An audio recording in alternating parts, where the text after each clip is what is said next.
Hello and welcome to another D&D Sidebar. This is what we're doing with the Friday Night Quests channel while we work on getting production back up and running. It's still going to take a bit of time to get to the point where we are comfortable recording this show, and whether that means in person or having the means to do so remotely. So thank you for your patience, thank you for your indulgence. We're going to continue to do these every month, and as a reminder, you can submit questions through the Partial Arc Discord, which you can only get by joining either the Wrath and Story or Friday Night Quests Patreon channels. Again, you can join at any dollar amount, and it makes a huge difference, especially these days. We are trying our best to make sure that bonus content is still coming. Thank you again for your patience, and as we are all working on just figuring out the new normal. So let's get into the nitty-gritty, and let's talk a little bit about Dungeons & Dragons. At the end of the previous episode, I realized that I hadn't done the main thing I was planning to do during the D&D sidebar, which is talk to you about playing online. So let's start the episode off by talking about that. The first thing you need to know is that there is no perfect answer, especially right now. Everyone's internet is pretty taxed. So any kind of online play you do is going to have interruptions of some sort. That is unfortunately the state of affairs. There are some things we can do to work around that, and I'm going to suggest some of those as we go. This is also not going to be a comprehensive list of ways that you can play the game online. This is going to be my approach. I've got a couple of different games running right now, and a couple of different solutions for how you may want to play games online. The first to know is that the big name in the game is Roll20. Roll20 has maps, Roll20 has tokens, Roll20 has, you can put in your character sheets and roll dice automatically. It does take a lot of legwork off the players in terms of having dice, in terms of having your character sheet, in terms of all of that stuff is very much handled by the app. This is particularly true for Dungeons & Dragons, but they do have a lot of other systems. Not all of them are completely figured out. Right now I'm playing in an Adventures of Middle-earth game, and I think the issue is that they don't have rights. They haven't worked out a deal to have the content actually hosted. So you do have to end up putting in a lot of content yourself, like traits that you get for specific classes are not included in the app, so you have to figure it out. Another thing to note is that this is really, Roll20 is a website. I said app, and that was a bit misleading. It is not an app.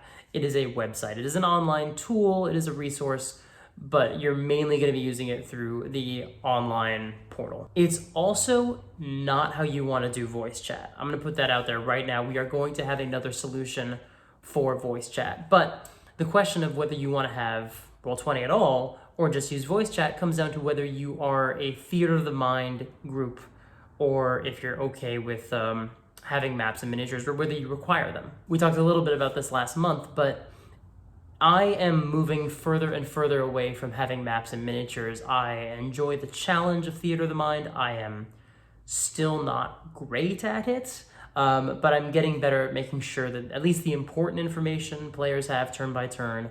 I'm getting there, I'm getting used to it, but it depends a lot on your group.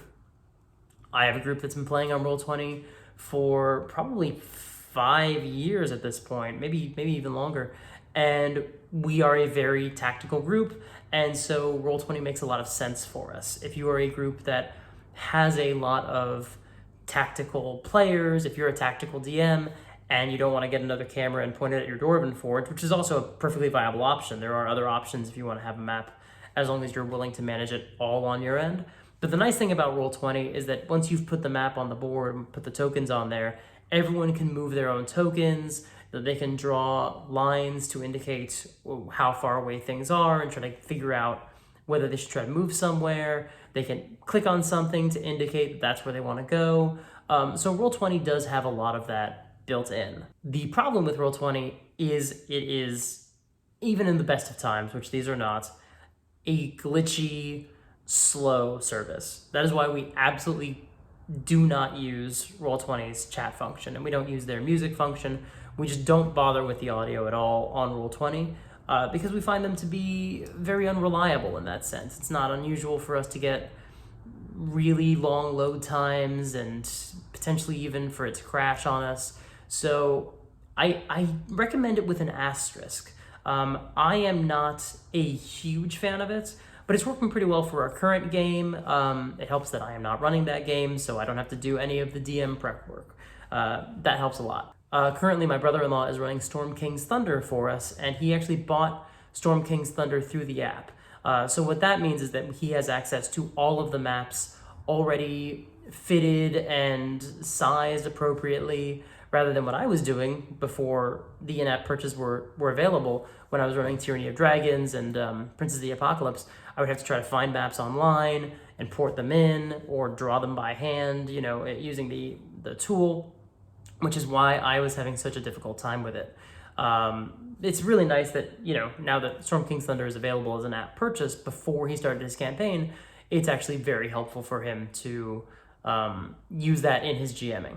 This means that when we go somewhere new, not only does he already have the map ready for us, he's got all of the tokens for each of the bad guys, and they should all be assigned to the right stats. So if he clicks on them, he should be able to see how many hit points they have, what their armor class is, what their attack roll is. All of that stuff is already included rather than having to port it all in individually. So if you can get a package like that, a bundle, it's going to save you a tremendous amount of legwork.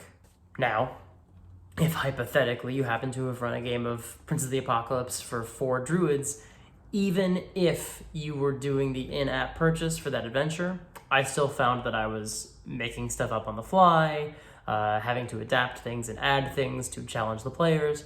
So, have it as a resource, but don't rely entirely on the in-app purchase. And that's one thing that, we'll talk about modules in a little bit, but you don't ever want to feel too tethered to the material that you're given.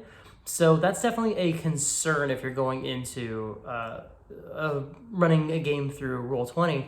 If you buy the stuff through the app, I say through the app, but through the website, you're still going to want to make sure that you have enough flexibility so that if the players decide to go somewhere completely different, you're prepared for it. You're able to mock up a map very quickly or just describe it through theater of the mind, because you're never going to account for everything the player does. And even if you're not running a purchased adventure, you can still get a lot of leg work done through Roll20, particularly on the player's behalf. Nowadays, we've got D&D Beyond, so as long as your party has dice on their side and you trust them to roll accordingly, that's not necessarily required, but it does take care of a lot of the guesswork. It rolls advantage for you, it automatically rolls damage. It can be a real time saver in that regard. So there are definitely some very good perks about using Roll20. But mainly if you want a digital tabletop and or you want to see your players' dice rolls. If you don't care about that stuff, you don't need a virtual tabletop. You can get by with, finding handouts online and posting them to a group chat. Then I would recommend you use Discord. I'm running 2 online games right now. One of them we use Zoom, and that's perfectly fine, especially because of the nature of that game. It's a more casual game. We've got, 4 people calling in, 6 people playing, including myself, but 4 households, because my brother-in-law and my sister are playing, and I'm playing with my fiance because I actually convinced her to try playing D&D. But the thing about Zoom, which is nice, is you can send an email and join, and Zoom is fine. There's nothing wrong with Zoom. But I'm also running a Curse of Strahd game, and for that one, I have more handouts. It's a pre-written adventure, so I like being able to find handouts online and post them. There's a little bit more interaction in that sense. We've been planning this campaign for a lot longer. It wasn't just hey, we've got some spare time during the pandemic, let's put together a game. This is one that we were already going to be playing, and we were already going to be playing it online because one of the players had to move to New Orleans. So even before the pandemic, this was a planned campaign. And because I have so much I want to do with that group, and I want to have different channels, and I want to play music while we play, I use Discord for that. What's really nice about Discord is you can make a group, you can do voice calls or video calls, more on that in a moment, but you can also have individual channels for text. And what we'll do there is we will send ideas for playlists. One of the players particularly will recommend playlists I don't know that well that could fit really well with the music that I'm playing during the game. And that's really nice to have.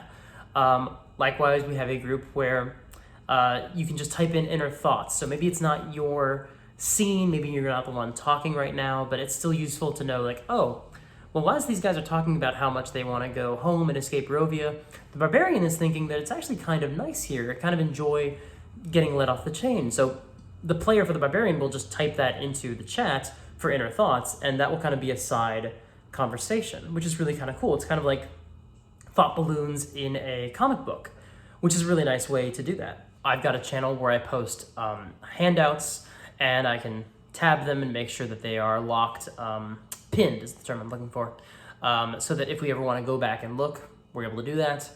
And then just a general chat as well. So that's kind of the nice thing about Discord, is that it is a little bit more robust. Now, again, you're going to run into a video quality connection issue. Even though we have nothing else running when we do our Curse of Strahd game, we are not running Roll20.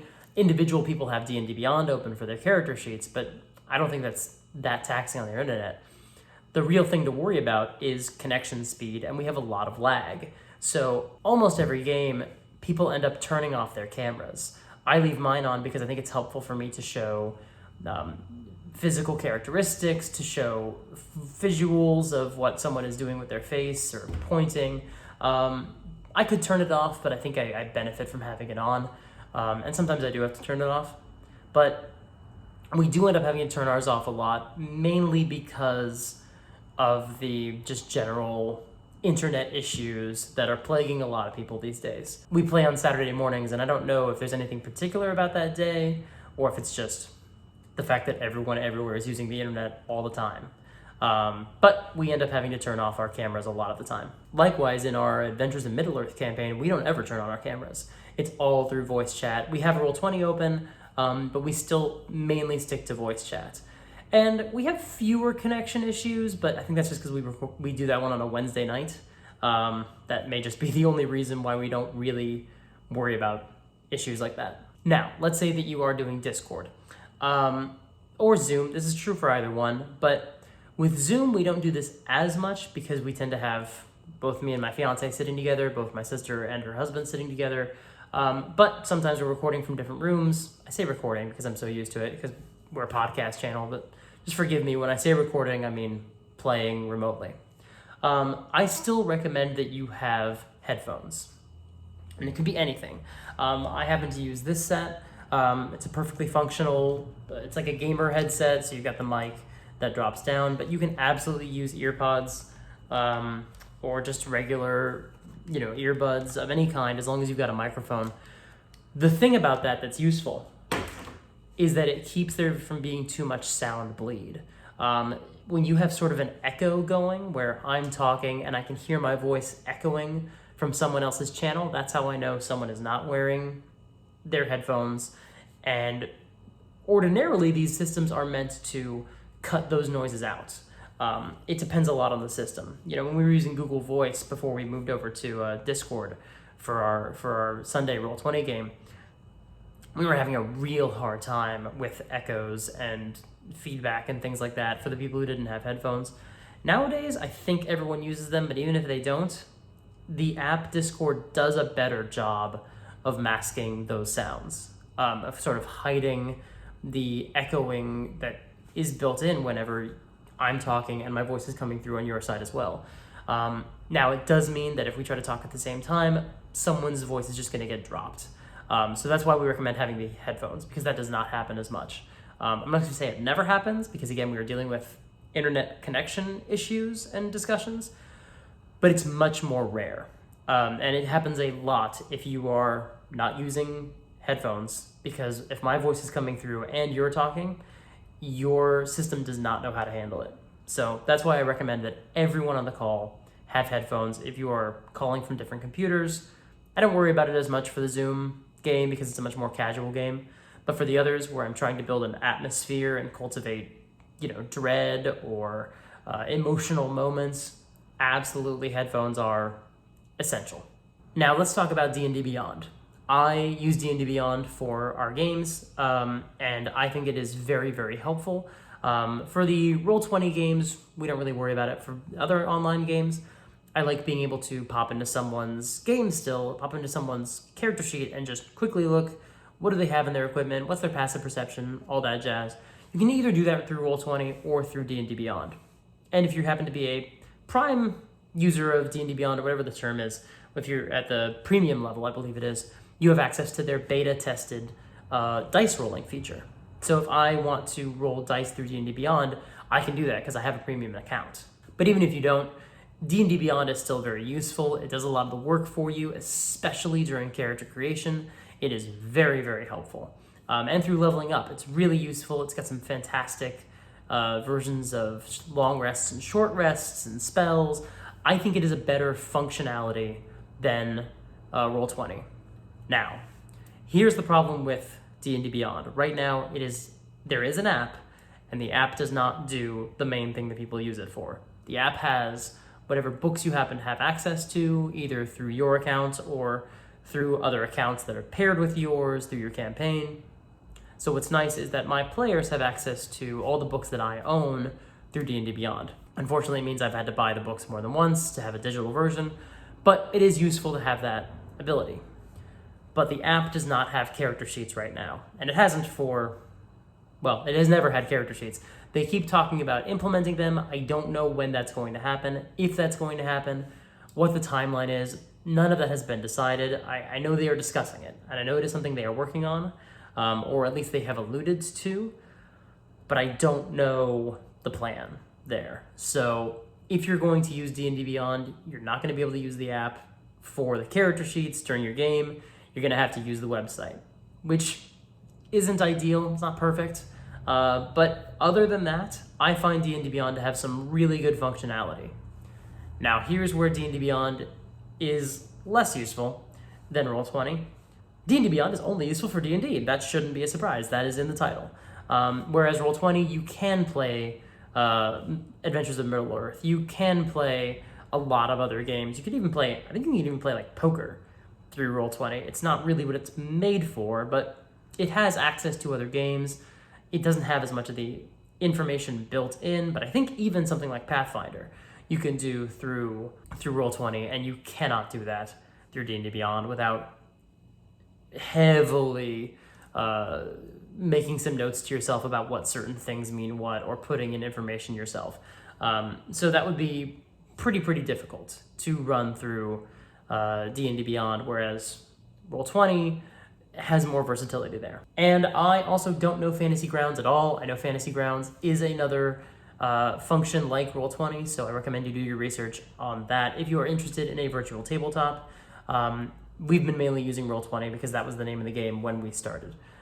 So that's mainly what I can speak to more accurately. The final things to discuss when we're talking about playing online is not that different from when you're playing in person. It's just being respectful of everyone else. You know, especially if you are going to use D&D Beyond, and if people don't have their own dice apps, they're going to be rolling the dice on their side. You know, with Roll20, you can see their rolls, you know what they're rolling, you can see them doing the math automatically. That is not something you have when you're doing Discord and not Roll20. If you're using D&D Beyond or just a paper character sheet, you don't know what people are actually rolling. So you have to exercise some trust. And I think that is very important. I don't question what people rolled other than clarifying. You know, if someone says they rolled a 20, I'm going to clarify, did they mean a natural 20 or a 20 total? Because I do that at home too. That is just an issue in how we discuss the game. But if somebody is agreeing to play remotely and they're rolling their own dice, I think you should give them the benefit of the doubt. If there's someone that you're playing with and you can't trust that they're going to play fair, then probably just don't play with that person at all, let alone play with them remotely, because you can't count on them to not fudge their rolls. And if they aren't fudging their rolls, but you mistrust them of doing it, that's an issue that you guys need to work out, and that is a completely different conversation. But if you have asked people to play with you remotely, I find that everyone that I'm playing with plays fair, or at least they're very good liars. But I have no reason to doubt anyone that I'm playing with. Yes, we've had some exceptional rolls before, but we've absolutely done the same when we are doing Roll20. You know, we've had some just seas of natural 20s, and like they're all right there on the app. You know, we've had our monk just unload natural 20 after natural 20, and like it's an automatic dice roller. So like, yeah, we're not going to mistrust him. And it's only fair that you give the same consideration to your friends because, yeah, they may roll a couple natural 20s in a row. That can just happen. Anyone who's watched streaming shows or listened to our Friday Night Quest podcast, you know there have been some clutch natural 20s. And yeah, like, that's true. Like, you could also doubt whether we, as people who are not in the room with you, are lying about those natural 20s. We don't do that. But that's sort of the convention of the game. Likewise, you can have to speculate whether the dungeon master is rolling fair or not, but that's also always true if the dungeon master uses a DM screen. So don't worry about keeping someone honest. Just count on them to do that themselves. If it really becomes an issue, or if they admit to you at some point, like, oh yeah, I totally fudge rolls, you need to have a conversation with that person and make sure that they understand that is not the function of the dice and that is not the function of the game. But I have never had that problem when doing remote games. Playing online, you also want to make sure you are really sticking to your times. Now, that can be really difficult to figure out a time that works for everybody. So it means doing a lot of prep work before you start your games. It means doing a lot of discussion of making sure that if we're going to record, I say record because I'm so used to podcasting, if we're going to play every Sunday at 4 o'clock, it means that if you're not going to be able to make it, you let people know in advance. You should have enough warning to let folks know. If you're not feeling well, obviously, that's understandable. Just let people know. But it means that you arrive at 4 o'clock online, or you let people know in advance, hey, I'm going to be a couple minutes late. I'm just, dropping off the kids or whatever it is. And that you stick to your end time. And if it doesn't look like you're going to, let the group know. Yes, going over is a little bit normal, running, let's say you're playing from 4 to 8. Yeah, if you run until 8:05, 8:10, no one's really gonna bat an eye. If you're starting to run until like 8:30 or 8:45, like, that's not fair. And I actually ran into this really early on when I was starting during the pandemic, because I was like, well, is everyone okay if we run a little longer? And people were like, actually, no, I actually do have something else to do. Turns out the other thing they had to do was surprise me with a Zoom birthday call. So they had to get me off of that call so they could push me and distract me away into another room and get everybody else on the call. And that's something you have to be mindful of, is people do still have other obligations. And yeah, if you go a couple minutes over, generally it's not an issue. But if it looks like you're going to, let's say it's a game that runs from 4 to 7, and at about 6:30 you run into a room full of monsters. Almost always our Sunday group just says, you know what, we're going to end early because this is going to take way too long.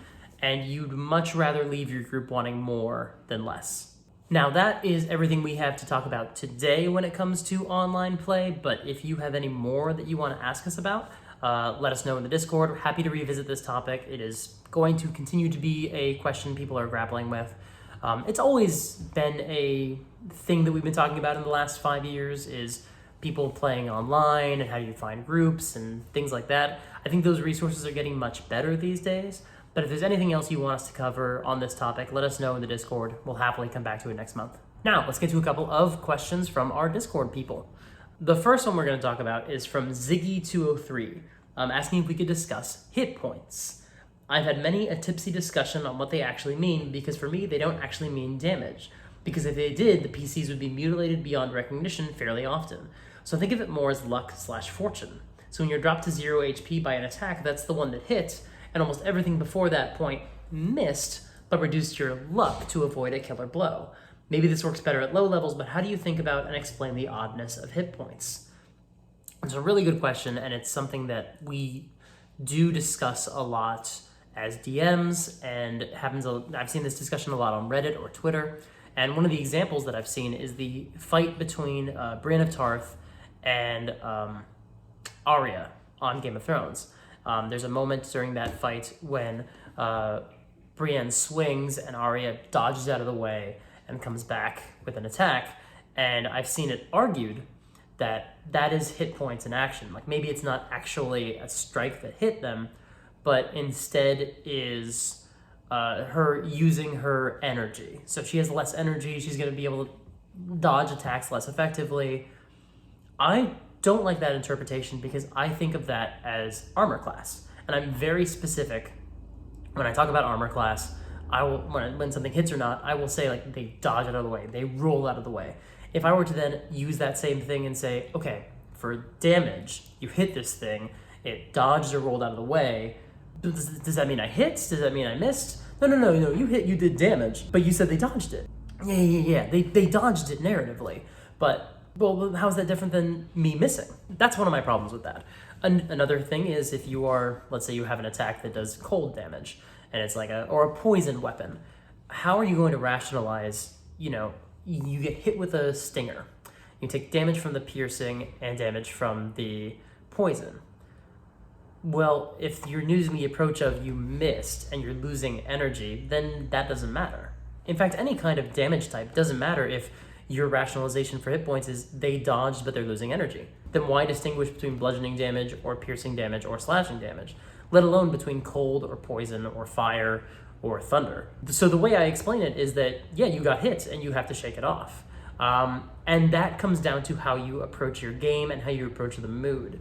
Because I think when you're talking about damage that would do damage and knock people up and scar people, you kind of have to play by Indiana Jones rules. Because, yes, these guys are going to take some punishment. But unless it is enough to knock them down, it's going to be a superficial injury or something that they're going to shake off. Now, if something does an ungodly amount of damage, I'll still describe it as, yeah, you get hit in the shoulder, the bolt hits you in the shoulder and goes right through.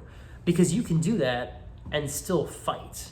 I'm thinking particularly of an episode of Firefly where the first thing that happens is somebody throws a hooked blade and it goes into Mal's shoulder and then keeps fighting. Like, yeah, he has to sew himself up, he has to patch himself up, and he spends the rest of the day, like, holding his shoulder. But he's not gonna die from that unless it's untreated or unless he gets cut up a bunch more. One of the ways that I justify how injured someone is that I will say, if you get knocked unconscious, you are going to get a scar. Whatever it is that knocked you unconscious is going to leave a physical scar on your body. I don't care what it is. It's up to the players to decide, is it visible? Where did I get scarred? That becomes part of their character. And they can tell me whether they covered up or whether it's like across the face, like Kylo Ren. That's fine too.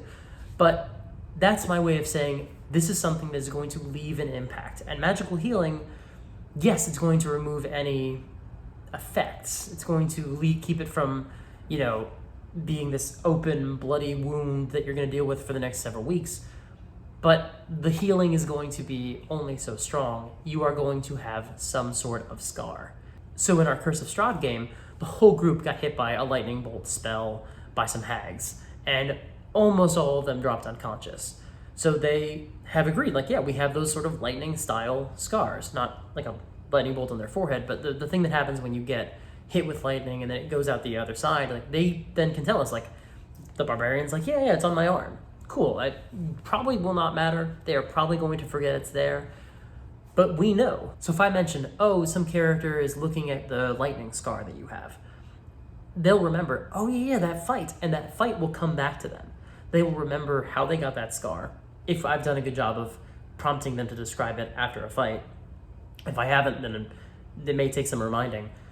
But it will also remind them of the fight, and hopefully those scars, even though they're imaginary and not actually visible on their person, will remind them of what happened during that fight and possibly affect their tactics. I don't like the explanation that hit points are stamina, but I get it. I get where it comes from. And that's why I kind of like the Indiana Jones, or even if you look at the Daredevil show, like Daredevil gets hit a lot on that show. He gets punched many, many times. He gets set on fire at one point.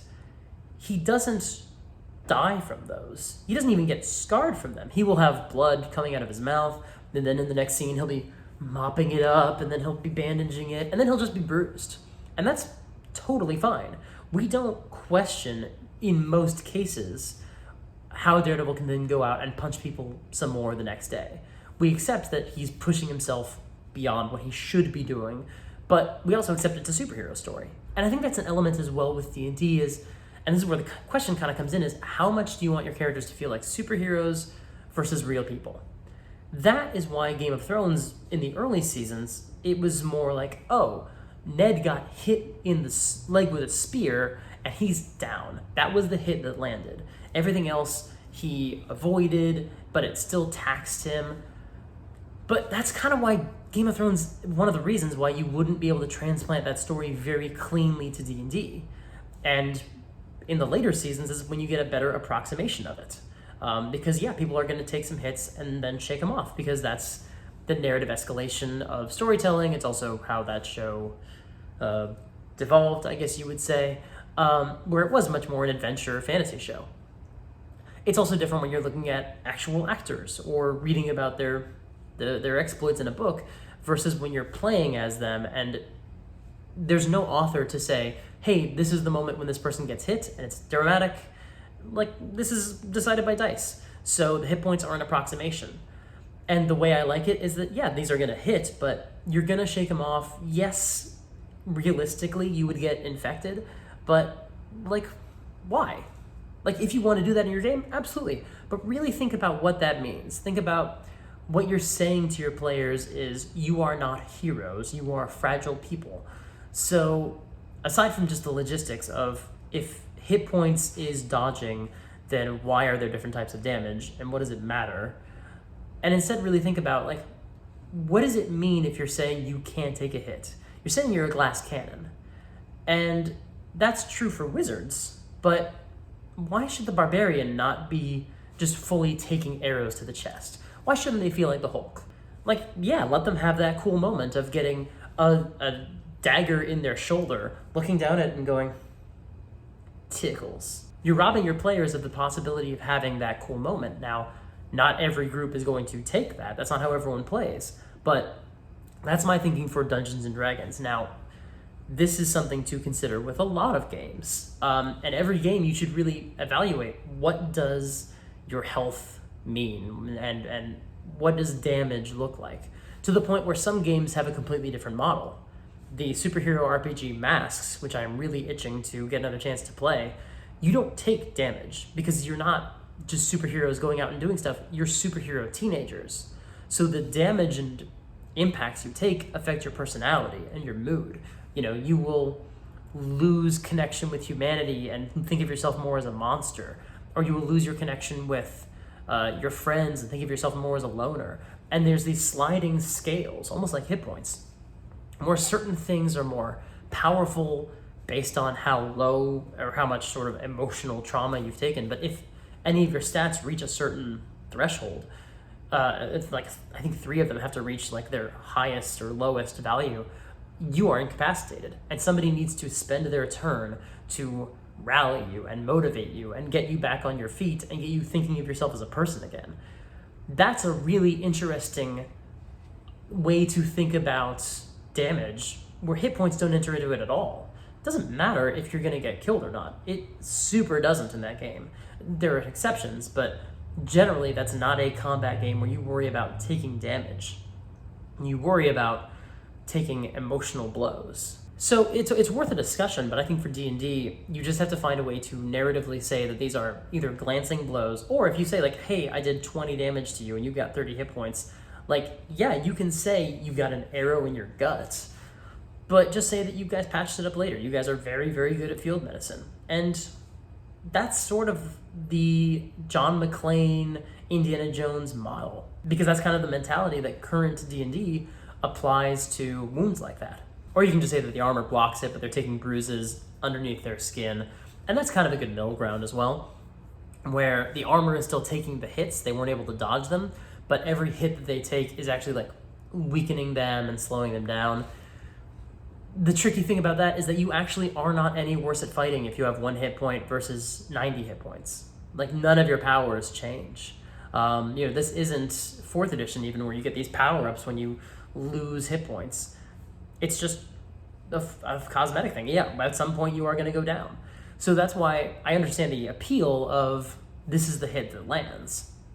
But that's why I like describing that hit as something that hits in a vital area. So it may be like, oh, I hit you with a crossbow and you go down. It may be like a fully like arrow to the sternum, or a bolt to the sternum. And that drops you. And then we have the cinematic moment of, are you going to bleed out? And when you wake up, you're going to have an arrow in you. yeah, you may want to put that somewhere else. You may want to say it's in the shoulder, or it's in the belly, or in the neck. Someplace that, yes, you can bandage, but you don't want to say it's in the heart and then have you roll death saving throws, because if you get your successes, how are you going to justify the fact that you've got a crossbow in your heart? You can't build an arc reactor and keep the crossbow bolts in place like Iron Man. That was an Iron Man reference. So the answer is, it depends on your group, and it depends on the experience you want to cultivate. But I generally opt for, the Daredevil approach of, yeah, you're taking some damage, but you are enough of a hero that you are going to patch yourself up, shake it off, and walk it off, essentially. But every once in a while, one of those hits is going to be severe enough, like the fight with Nobu in season 1, where the dagger goes into the gut, where it's like, yeah, I don't think that Matt was technically brought to 0 hit points in that scene, but it was a big, big hit. Also, I think he was lit on fire, and then he jumped 20 feet down into the water. So, that was a lot of damage that he took. But he also took a bunch of hits. So think about the hallway fight from Daredevil. He's probably at, let's say, half health when that fight ends. He takes a lot of punches. Especially you can justify in that season, he's got cloth armor. He doesn't even have leather armor at that point, let alone studded leather armor. God, I'm a nerd. So that's my mentality. Just imagine that, just if you tell someone like, oh, your mouth is full of blood after that, they'll understand they're taking damage, but it's not going to kill them. And again, as you said, at higher levels, it's actually weird, because at higher levels, you're going to get things that really should kill a normal person. Like a dragon trying to bite you in half. That's where I kind of see the appeal more of, shaking it off or saying that it's dodging. But I think you have to be true to yourself and say, nah, imagine that Quint from Jaws did climb out of the shark's mouth. He would be really badly hurt, but he could do it. He would just mean he's really screwed up. And the player can say, how did I survive that? And if they do, say, did you scar? And give that option to the players. What I say is, when you get knocked unconscious, you're definitely going to scar. But they can also decide for themselves, I think that shot hit me hard enough that I'm going to lose an eye. To come as a cosmetic feature, or if you want, you can then justify taking a feat, and say, I'm going to take the lucky feats because I'm on my toes, or I'm going to take, the feat that improves my wisdom because I want to evoke Odin because I lost an eye. So that's my way of saying, I've gained new knowledge and kind of echoing that. That's rad as hell. But it should be their choice to have whatever cosmetic, or even more than that, actual physical detriments. Don't just decide unilaterally, every hit you take means that you are 4% less effective in battle, because that sucks. I don't even know how you would justify that with the dice. I guess you'd use, I don't know, there are systems where that makes more sense. I think with D&D, you keep punching until you get fully knocked down, and you keep taking hits, like boxing. But that's my rationale. Yes, at higher levels, you are going to be able to fall 300 feet and not die. That's a conversation to have with your dungeon master, and be like, how realistic is this? Shouldn't I be dead? Or for your dungeon master to say, listen, I know what the rules are, but I don't care. If you fall this far, you're gonna die. But you should tell them that before they jump. Make sure they understand the number of dice that will not be rolled. If they drop this far, they're gonna die. It's just about communication, honestly, and making sure that you're all on the same page about what the mood is. If I say oh, it's an anime style, well, what does that mean? Because in Cowboy Bebop, a couple of hits and Spike's gonna die. But that's not always true for other anime. It just depends on what your point of reference is. Yeah, if you're saying Game of Thrones, it makes a lot of sense. But if you're saying, I hate to invoke this, but The Hobbit, people survive a lot in The Hobbit. Things they shouldn't. I just made myself sad thinking about The Hobbit. That feels like the end of that question. I think I rambled enough. The last question we have today is from McMangus. McMangus asks, I'd like to inquire your thoughts on modules versus homebrew. I have such a hard time running modules that they generally look only vaguely like the original by the time I'm done with them. That's fine. All right, moving on. No, I'm kidding, but actually I'm not kidding. That's fine. My feeling on a module is that they are really interesting stories that someone else wrote, but they don't have main characters. Or if they do, they're villains. That's one of the tricky things about D&D and why it's been so hard to adapt into a movie or TV shows or whatever it is. because there aren't very few main characters that are part of the D&D experience. Yeah, there are characters from novels, you've got your Dragonlance characters, you've got your Drizzt or whoever else, but you can go your entire life playing D&D and not even know about those guys. Like, you could run a D&D podcast and never read a Drizzt book. That's very possible. So you have to approach your campaign as basically the story that does not have a main character yet, and allow your heroes to be the main character, which means changing things so that they are the star. One helpful trick that I have learned, and this, we'll come back to the main module thing in a minute, but one trick I've learned in any game is that I ask the players to recap instead of me providing a recap, because I want to know what they remember. I want to know what they thought was important. I want to know what they want to do. In our Curse of Strahd game, we've got players making a list of like, what things do we need to get done? And I think that's very illuminating, because that tells me, A, are they paying attention? Do they know all their side quests? There are a lot of them in the module, especially one like Curse of Strahd. There's a lot of things they can go off and do. Do they care about them all? If I've presented an option to them and they don't care about it, it's not going to make the list. And that's fine. It just means that if they have any interest in it, or if I need them to have interest in it for the plot, I have to move some stuff around. Princes of the Apocalypse, when I ran that, was very much a sandbox, but I hadn't finished reading it, and also I didn't have like all the maps the way that I would if I'd bought the module through Roll20, which I didn't have the option to do when we started playing. And also, there were 4 druids, and they could just turn into animals. So like, very quickly, they out-leveled a lot of stuff in that adventure. I had to make up completely different endings. So at that point, it becomes adaptation. It becomes, how can I adjust this so that this is an interesting story for them? It became much less about these princes and much more about the connections to the other realities. And I knew by the end of it, like, they were going to absolutely destroy the fire elemental prince. That was going to be the big final fight, because they'd taken care of all the others. They at that point had access to like tidal wave and tsunami. They would destroy it in less than a round. I mean, they had a fight with the stoner Ogremok. I had Ogremok just show up and start tromping through the valley. He's a gigantic earth elemental. They just flew over him and just dropped stuff on him until he died. I don't think he hit them. Or if he did like, he didn't knock anyone unconscious. Like, they were very powerful. So I replaced Imix, the fire elemental, with a red dragon. I mean, I had him basically turn a young red dragon into an ancient and like possess him. And so the final fight was against this ancient red dragon. And in the first encounter with him, 2 of them got killed. And I was like, okay, cool. They have to then decide if they're going to take this thing head on. They have to be smart. They have to figure out how they want to handle it. And they went and they gathered their allies and they brought their army in there. The armies fought each other and they faced the red dragon alone, because I wasn't going to let them bring that many people with them to fight the red dragon. That's not fun. So I changed the ending and I made it so that it was what they were responding to and what they would actually be challenged by. That's a big important part of it. Yeah, I have a similar problem to what McMangus said. By the time we finished Prince of the Apocalypse, it bared only a passing resemblance to what was written on the page. They would go to certain towns and I would just make stuff up because there wasn't enough about it in the book, or I didn't think the stuff in the book was interesting. Because when you're adapting the story, you can do whatever you want. I think one of the big things is making sure you know exactly what the module is going to serve for your game. The main thing it's going to serve is it's going to give you a lot more free time, because it's done a lot of legwork for you. If you're not going to use a module, if you're going to do Homebrew, you have to pick all the monsters yourself. You have to decide on a tone. You have to decide on an adventure and the quests and the setting. And all that stuff is already taken care of by a module. It saves you a lot of work. And it can help you a lot in helping pitch a game to your group. For Curse of Strahd, I made sure the group knew exactly what the tone was going to be. I told the players things that the characters don't know, because it's going to be helpful for them to know, like, this is fair, and this is me telling you guys now, like, you are going to not need to worry about replacement characters.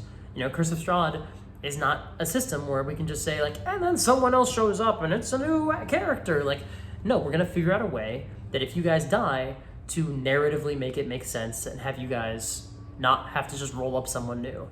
Tomb of Annihilation, completely different. I would tell you, hey, you should have at least 3 characters. bare minimum. And once one of them dies, start thinking of a backup. That is a very different experience, but it helps you know kind of what the tone is.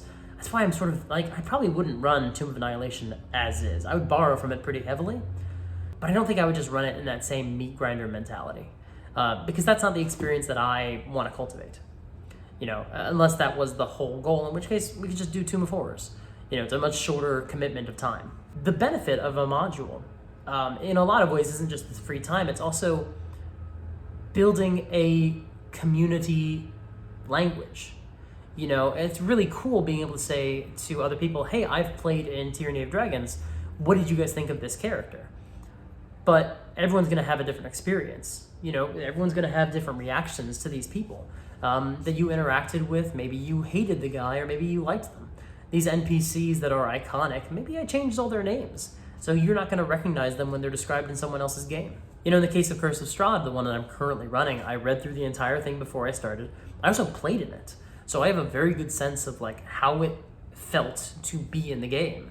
I liked having all those side quests pulling you in different directions. I liked the mood and the music and the tone and the terror. And I try to replicate that, but also give it my own spin in a lot of different ways. One of those is that there's a major NPC that, Strahd is pining for, and I made that one of the players instead.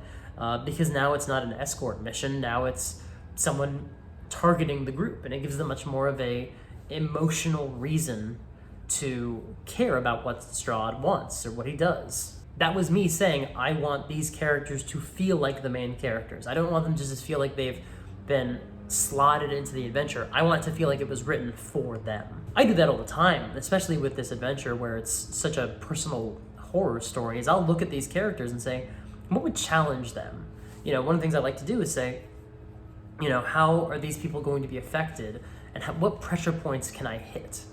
That is the useful thing about a module, but Homebrew is a little more versatile. Yeah, with Homebrew, I can just say oh, I've got a, tiefling bard. Well, he should run into a whole group of other bards, including his old rival. It's very easy to just do that and not worry about where it's going to fit into a module. I'm not going to need to sell anybody on Homebrew. Homebrew is very versatile, Homebrew is very fun, and Homebrew is very personal, which is really, really nice about it. The benefit to a module is taking the time in advance, understanding the story, understanding what you want to do with it, making notes about what you want to change, because not only does something not work, or does something maybe cross a line that you don't think your players are going to be comfortable with, and that's important as well. Make sure to ask your players, what are your triggers? What things do you not want to see in a game? I've had people say that they don't want to see too much self-harm. There are some things in Strahd that are very self-harmy, so I have to work around them so that I don't upset players more than I want to. Other players may be afraid of things fully spiders. That's fine. Just don't run adventures that require spiders in them. Work around it and figure something else out. But it's not just about making those allowances for your players. It's also about finding things that they can latch onto, which is kind of already your job as the dungeon master. Because fully, once you sit down, and I've had to relearn this a couple of times as a dungeon master, once you sit down at the table and start playing, your story doesn't matter anymore.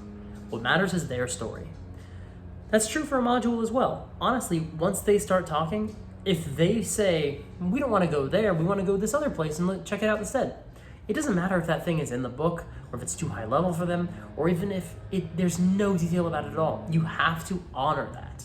Yeah, maybe you say, okay, well, in order to go through here, you need this key, which happens to be in this other place. That's fine, but don't steal their initiative, for want of a better word. Don't steal their motivation. Don't steal their traction.